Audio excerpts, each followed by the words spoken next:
বিলোনিয়া ঈশ্বরচন্দ্র বিদ্যাসাগর মহাবিদ্যালয়ের আজ থেকে 2 দিন ব্যাপী শুরু হয়েছে নব বিদ্যার্থী বরণ অনুষ্ঠান। বৃহস্পতিবার দিন অনুষ্ঠানের উদ্বোধন করেন মাই হোম ইন্ডিয়ান প্রতিষ্ঠাতা সুনীল দেওধর। এছাড়াও উপস্থিত ছিলেন প্রাক্তন কেন্দ্রীয় প্রতিমন্ত্রী প্রতিমা ভৌমিক, রাজ্য সরকারের সমবায় ও সংখ্যালঘু উন্নয়ন দপ্তরের মন্ত্রী শুক্লাচরণ নোয়াতিয়া, বিধায়িকা স্বপ্না মজুমদার, দক্ষিণ ত্রিপুরা জেলা পরিষদের সভাধিপতি দীপক দত্ত, অধ্যক্ষ মনোরঞ্জন দাস, সমাজসেবী দীপায়ন চৌধুরী এবং সায়ন্তন দত্ত সহ অন্যান্য অতিথিবৃন্দ।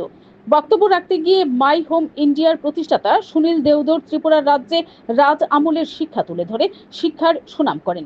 বলেন, গোটা ভারতবর্ষে যখন শিক্ষা কম ছিল তখন এই রাজ্যের মহারাজারা শিক্ষার পতন করেন। অন্যদিকে প্রাক্তন কেন্দ্রীয় প্রতিমন্ত্রী প্রতিমা ভৌমিক বলেন, কোনো কিছুতেই সফলতা পেতে গেলে তার জন্য আইডল তৈরি করতে হয়। এই প্রসঙ্গে তিনি বলেন, প্রত্যেকের প্রথম আইডল হচ্ছে মা বাবা এবং তারপরে শিক্ষক। তাই মা বাবাকে শ্রদ্ধা করার কথা বলেন তিনি। Video report, PTV Tripura news.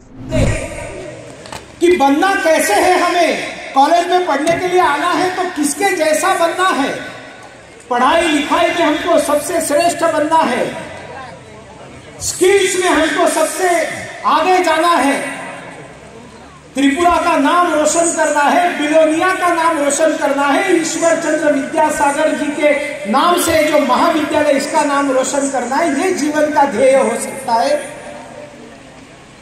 न कि अच्छे अच्छे रील बनाए और अच्छे अच्छे कहां बकवास रील बनाकर उसके ऊपर जगह जितना फालतू रील बनाएंगे उतनी ज्यादा लाइक्स आती है, जितना अनाप शनाप बकेंगे उतनी ज्यादा लाइक्स आएंगे।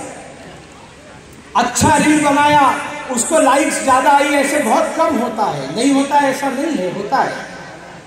लेकिन मेरा आप सबको युवाओं का आह्वान है, रील के ऊपर मत जाइए, रियल के ऊपर जाइए।